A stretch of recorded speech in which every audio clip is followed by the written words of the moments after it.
औज़ुबिल्लाहिमिनश्शैतानिर्रजीम बिस्मिल्लाहिर्रहमानिर्रहीम। Class 12 physics higher secondary school Ashfora. आज का जो यूनिट करंट इलेक्ट्रिसिटी से हम टॉपिक ले रहे हैं, आज का जो है वो है ओहम्स लॉ।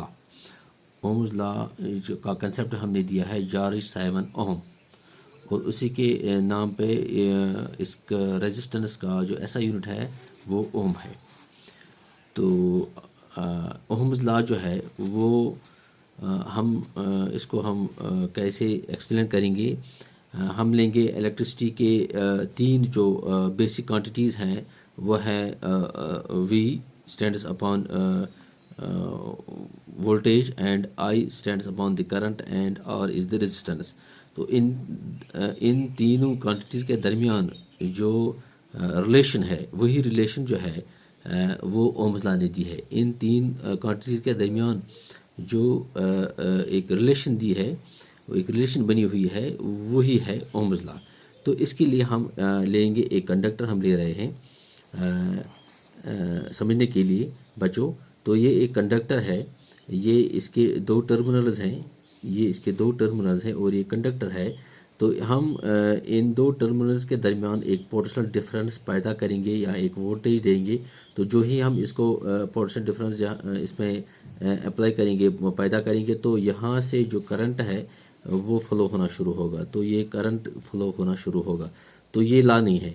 तो जो पोटेंशियल डिफरेंस हम यहाँ पैदा करते हैं, तो वो पोटेंशियल डिफरेंस जो है, ओहम्स लॉ कह रहा है कि वो पोटेंशियल डिफरेंस जो V is directly proportional to the current, मतलब जितनी हम वोल्टेज बढ़ा देंगे उतनी ही करंट भी बढ़ जाएगी। तो ये V जो है ये डायरेक्टली प्रोपोर्शनल है करंट को, ये ओहम्स लॉ कह रहा है।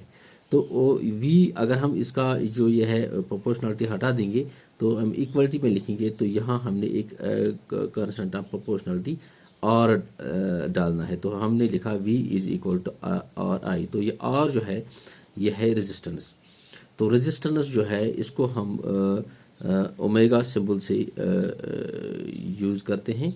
तो ये ओमेगा जो है ये रेजिस्टेंस के लिए हम सिंबल यूज़ करते हैं। तो ये रेजिस्टेंस जो है ये बराबर होती है रो L बाई A। इसका मतलब रेजिस्टेंस का है, इसका डिपेंड होता है रेजिस्टिविटी, कंडक्टर की रेजिस्टिविटी और लेंथ और एरिया पे। तो इस ओहम्स लॉ के कुछ ये जो वोल्टेज है V जो है इसको हम इसका ऐसा यूनिट वोल्ट है, और करंट का जो है वो ऐसा यूनिट एम्पियर है। तो रेजिस्टेंस का ऐसा यूनिट ओहम है। तो इस ओहम्स लॉ के कुछ लिमिटेशंस हैं। तो इसके कुछ लिमिटेशंस हैं, ये हैं कि इसका जो टेम्परेचर है वो and other physical conditions must be constant. तो ओहम्स लॉ उन्हीं डिवाइसेस में यूज़ होता है जिनका टेम्परेचर और जो इनके अदर फिजिकल कंडीशंस जो है वो कांस्टेंट होनी चाहिए। कांस्टेंट मतलब कि वो बदले ना। तो इसको हम ओहम्स लॉ की हम एज ए डेफिनेशन लिख रहे हैं। Law states that electric current is proportional to the voltage and inversely proportional to the resistance। तो ये बन गया ओहम्स लॉ का जो रिलेशन है, ये ओहम्स लॉ रिलेशन यही ओहम्स लॉ है, V is equal to IR। अब हम इसको ग्राफिकल रिप्रेजेंटेशन में प्रूव कर सकते हैं। अब ग्राफिकल रिप्रेजेंटेशन में हम इसको समझने की कोशिश कर रहे हैं। तो इसकी ग्राफिकल रिप्रेजेंटेशन जो है, मान लीजिए हमने इसका ये जो है जो वर्टिकल लाइन हमने ली है, ये Y एक्सिस है, इसको हमने रिप्रेजेंट किया है करंट से I से, और ये जो हॉरिजॉन्टल लाइन है इसको ये जो X एक्सिस है इसको ये रिप्रेजेंट करता है V, यानी कि वोल्टेज। तो ये मान लीजिए हमने ये स्लोप ले लिया है। तो ये जो स्लोप है इस पे हम जो है 1/R वैल्यू से डिफाइन इसको हम ये 1/R वैल्यू से हम डिफाइन करते हैं।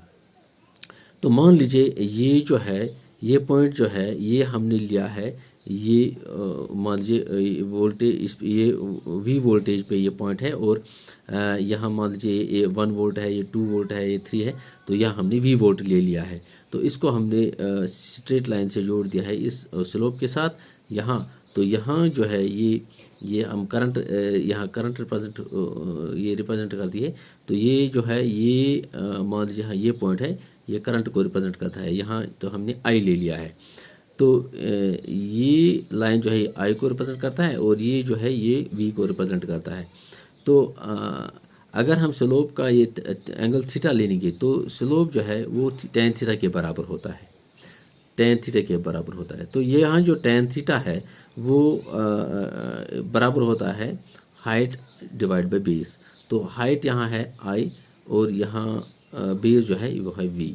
तो टेन थीटा जो स्लोप है वो किसके बराबर है, 1/r। तो टेन थीटा को हम देंगे 1/r is equal to I by V. तो इसको हम फर्दर सिंप्लीफाई करेंगे तो यहाँ हमें रिलेशन निकलेगी v is equal to I R. तो यही जो है वो है ओहम्स लॉ।